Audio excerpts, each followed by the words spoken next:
What's good, YouTube? Alex on the cam, back here with another video. Killer chases victim down and murders him in broad daylight. Y'all, let's dive right into this video. You guys like, comment, subscribe to the channel if you're new. Join the crew. You already know what it do, baby boo shoo. I'm like, Johnny, what? He said, I done killed someone. And my heart dropped. I said, what are you talking about? Where are you? He said that he cut him up with a machete. Guests at the Country Inn and Suites in Bedford, New Hampshire are settling down for a quiet evening. Oh my God. When the peace is suddenly shattered. As investigators gather the facts, they're unaware of another utterly harrowing secret hidden inside one of the hotel rooms. The following report is based on police records, and most of the footage has never been seen before until now.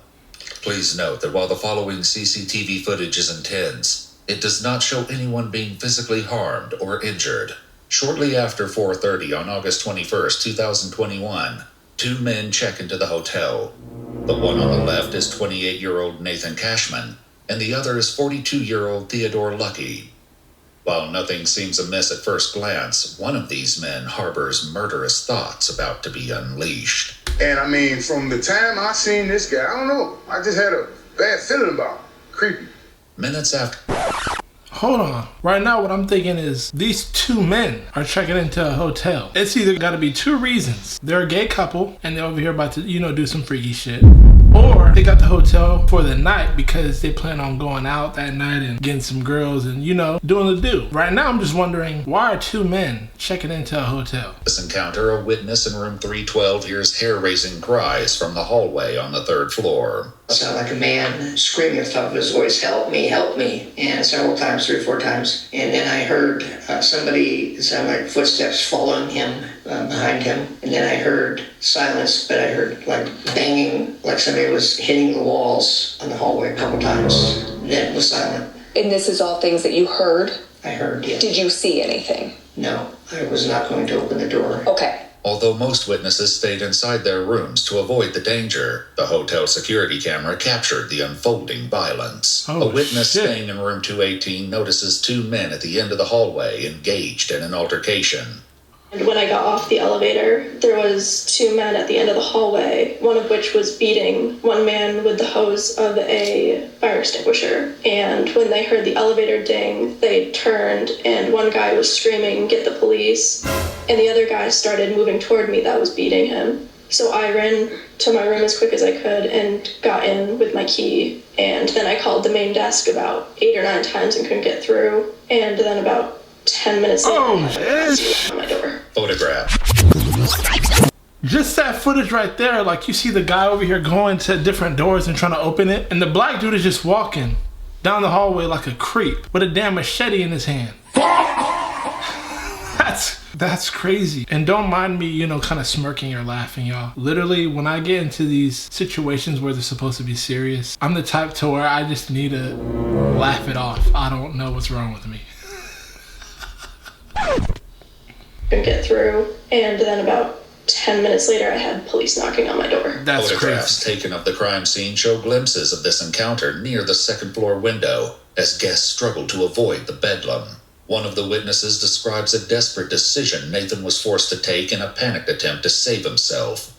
And when I came out, I look up. I said, oh man, this dude jumped out the window trying to save his life. You know what I'm saying? There's blood all over the window. The frame of the window's on the ground right there. And then that's when the other maintenance guy that's here was sitting in his car. I went over and told him, I said, man, did you see that? He said, no, I didn't see nothing. I was down on my phone. I said, man, look, dude just jumped out the window. 2 minutes later, at least 2 minutes later, there's a white guy running around the corner, and then all of a sudden, the guy came behind him with the black guy with the red hair, had a machete in his hand, and he whacked him in the back of his head right before he went in, and put like another gash of many gashes that this guy already had on him. So he goes in, and I'm like, oh man. As Theodore chases Nathan back inside the hotel, another eyewitness recounts what he observed inside the lobby as the assault nears its gruesome conclusion. The two people came blasting into the door, and the one in the front, the other guy was chasing, was saying, please help, please help. I saw the guy hit him once, and then we just got out of there. That was the last thing we saw. Security camera footage further underscores Nathan's desperate struggle to escape the malicious assault as witnesses look on in horror. as Theodore continues his relentless attack against... Bruh, what the hell? I'm low-key getting upset now because it's like, we have all these witnesses seeing this black dude with the damn machete and no one's doing anything about it. They're just like, I don't know what world we live in, but this shit is blowing my mind right now. Like, no one had the balls while this black dude's back is turned to like tackle him or something. Like, what the hell? That's all you need to do. Disarming somebody is not as hard as you guys think. Like, this shit is crazy to me. Security camera footage... Bro is walking. You can see the knife in his hand. ...underscores Nathan's desperate struggle to escape the malicious assault. I would have done something, I believe. But at the same time, it's easier said than done. In those type of situations when you're witnessing it, a lot of people like to take the approach like, hey, that's not my problem. We all know that's true. But it's like, somebody is screaming, help me. God, just help him. Witnesses look on in horror as Theodore continues his relentless attack against Nathan. The front desk clerk inexplicably puts himself in grave danger while he's on the phone with a 911 operator. While it may seem that this situation is coming to an end, Theodore is just getting started, and another horrifying discovery remains to be uncovered behind the closed doors of this hotel. This horrifying attack in the lobby lasted almost... What the f***?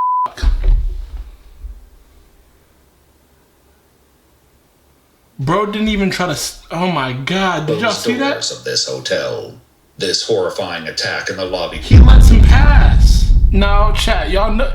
Put it in the comments. Y'all know that that's crazy. What would y'all do in this situation? I don't know about y'all, but you know that person, fight or flight? Some people fly away. They try to run away. I'm the type where I fight for my fucking life at that point. What is this? Lasted almost 4 minutes, but it'll take investigators much longer to uncover the reasons behind such a cruel assault. 12 minutes later, the medical team arrives to check on Nathan. Paramedics note a deep laceration across Nathan's neck, suggesting that his throat had been slit, and declares death. Unsurprisingly, a medical examiner will later note in the autopsy report that Nathan died from multiple chop wounds of the head, neck, and body. As Theodore flees the crime scene, officers are unaware that they're about to receive a lead from an unlikely location over 250 miles away. What's going on?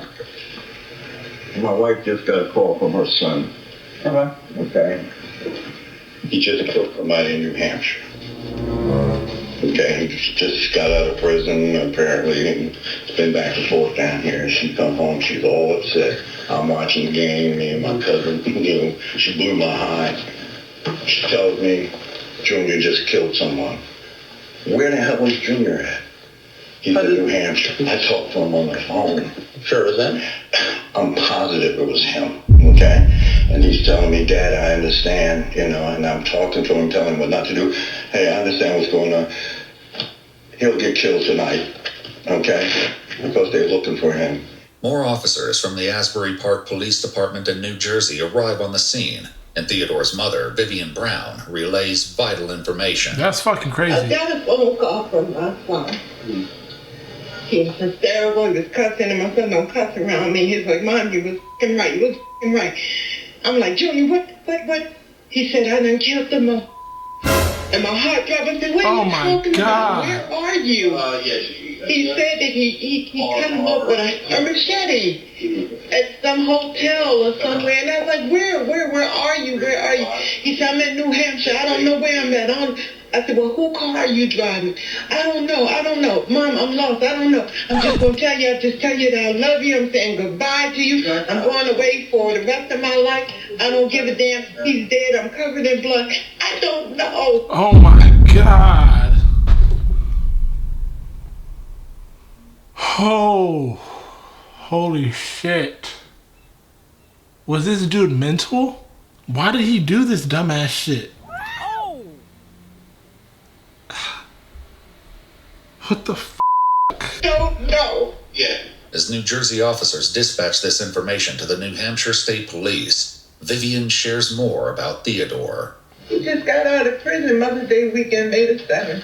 Have you ever acted out like this before? That's why he was in prison the last time. According to online reports, Theodore was convicted of sexually assaulting a 13-year-old minor in 2004, and in 2012 he pled guilty to 2 counts of kidnapping and served a portion of his sentence in the North. This guy was a fucking pedophile? A violent one too. Oh my gosh. New Hampshire Correctional Facility, where he met Nathan. You know anyone by Nate or Nathan? He just got out of prison too. Okay. Evidently they were lovers in prison. Shocked by what their son has just admitted to doing, Vivian has reached her emotional limit with Theodore. I understand. I'm not. Honey, there's no... Why did he kill bro? They just got out of prison. Oh my gosh. Reached her emotional limit with Theodore. I understand. I'm not. Honey, there's no one's feelings are locked up in the cat. Okay? When he took that boy's life, I should have took his right along with it. That's the way I feel about it. You don't go around here killing nobody. I don't care what they Facts. do to you. You don't take nobody's life. I understand. Facts. You don't do that. I just don't want him to die for being stupid. He took someone's life. I don't want to hear that. He should have took his life right along with it. If he I wanted to take understand somebody's that, life, he honey. should have took it. Theodore's Facts. I'm with the mother. Chat, y'all let me know if y'all agree with her or the husband. But I agree with the mom right now. You don't take nobody's life, bruh. If you're gonna take somebody's life, respectfully take yours too. Especially over some dumb shit like this. They were lovers. He probably snapped on some dumb shit. It's like, at that point, take your own life. And the officers don't know yet that this is only a part of the crime he committed that day. Soon, a call comes in that changes the entire dynamic of the situation inside the apartment. Hello? He turned himself in. He's ready to walk in. Junior? Yes, Mom. Why, baby? Why? I love you, Mom. I love you too. Where you at? What police station you at? What police station is this? That's right. Yeah. I took somebody's life, Mom. I did it. As Theodore speaks with his parents, one of the officers makes an alarming observation. I don't think he's in custody yet. No. Junior, whose phone are you on? My phone. You are in handcuffs? No, I'm at the police station. A fireman just walked out. Thankfully, Theodore is taken into custody without further incident. As detectives escort him into an interrogation room and read him his Miranda rights, they will soon confront him about yet another bone-chilling discovery made at the hotel. Nathan was my boyfriend. Okay. Alright. How long have you guys been dating? Over 3 years. Okay. He's definitely gone. You tell me that. You get that information from me, and I'll tell you anything you want to know. I'm telling you the information that I have is that he's deceased. What happened tonight, guys? This guy is fucking insane. And that kind of caused this. I was hurt. Yeah. And he got out of prison a few weeks ago. Theodore claims that he drove from New Jersey that morning to see Nathan and arrived at the hotel around noon. We'd like to know what the interaction was in the hotel room. Yeah, we started arguing, like yelling at me. While Theodore shares about the incident, officials also know there's more to his story as they explore the timeline of events. I guess you said, did stuff happen in the hallway, or was it down into the lobby, or could you help us understand where things kind of happened? It happened in the lobby, in the hallway, and the hotel. And when you say happened, are you stabbing, or is it more of like a hitting, or how would you describe it? Hitting. Hitting? Like coming from up, down? Yep. And where were you hitting him? Everywhere. Crime scene photographs show the bloody machete Theodore used in the slaughter. But shockingly, Nathan was not the only victim that day. While officers were interviewing witnesses at the hotel, they discovered shocking security footage showing Theodore checking into the hotel earlier that day with 60-year-old David Hanford. But David didn't know that he was walking into a nightmare. What would really help us is there another person? Who's this other person? Later reports state that David is Theodore's ex-boyfriend and has known him for decades. Theodore later claimed that David believed they were at the hotel for a romantic weekend and knew nothing about his plans for Nathan. Who's the other gentleman that you were asking? Oh my god. Of course it gets messier. Is he Dave? Okay. Where was Dave? In the room. So Dave was also in the room? Yeah, in the room. Oh, okay. Did he come up with you from New Jersey? Okay. As officers started clearing the crime scene, they received information that there may be a second victim. As they cleared the hotel's third floor, they knocked and received no response from one of the rooms. Upon opening the door, Officers found David completely incapacitated. So you're in the hotel with Dave, and how is he, he's bound to the bed or tied to the bed? Yeah. Okay. And did he do that sort of voluntarily, or was that something that you decided to do?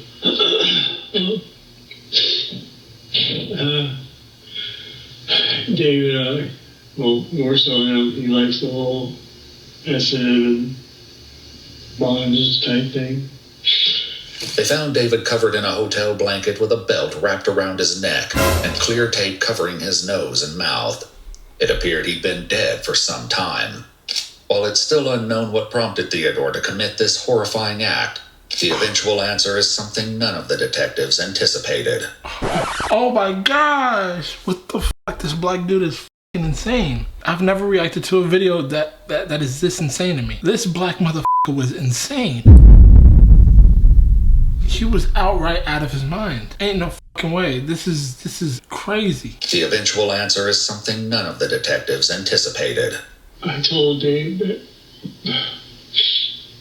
I was hoping for the best, but preparing for the worst. I told Dave I didn't want to hurt him. I wish that I could leave you in the room like tied to the bed.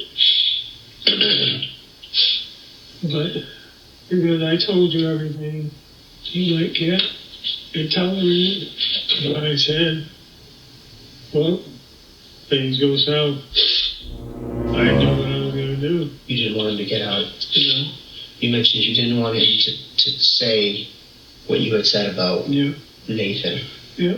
Theodore claims that he kept David inside the room and eventually suffocated him to death because David knew about his plans.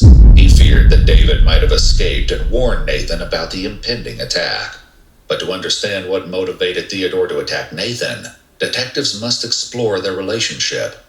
2 weeks prior to the events at the hotel, Theodore and his friends drove up to visit Nathan and noticed something odd about him.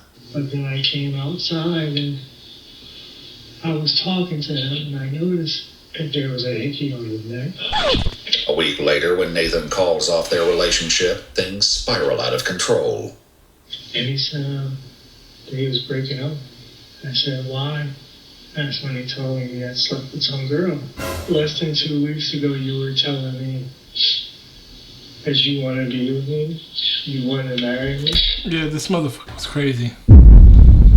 You killed 2 people for basically such dumbass reasons. Even the Nathan thing, him slashing Nathan to pieces because he cheated with the girl, and then you killed your ex-boyfriend because you told your ex-boyfriend about the plans to kill Nathan and you didn't want him to, like, what was the point of telling the ex-boyfriend then? Oh my gosh. This is too fucking crazy. And now you're moving in with your ex-girlfriend.